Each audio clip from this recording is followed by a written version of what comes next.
When I was a kid, I was taught to say my daily rosary by my family and to make sure I took time to pray every day.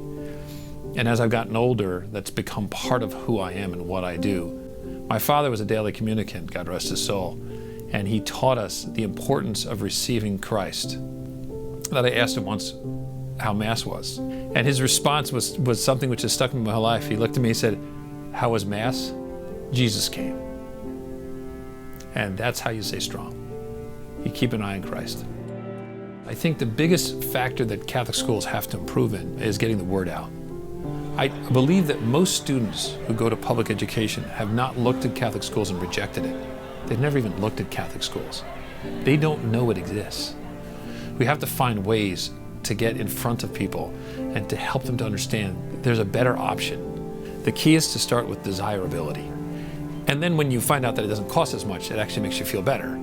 But the fact is you have to desire it first. Catholic schools have grown for the first time in decades.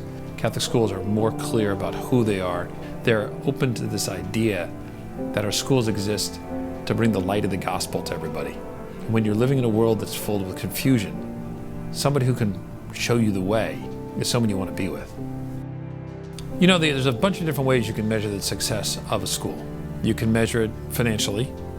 You can measure it in enrollment. You can measure it in terms of the success of your graduates. The only measure that counts is whether or not you're producing saints. Where I see powers going in the next bunch of years, please God, we'll see it's a school that's larger, that's enrollment continues to grow until we're at capacity. It's one that's filled with kids who are filled with the Holy Spirit and who go out into the world and make a difference.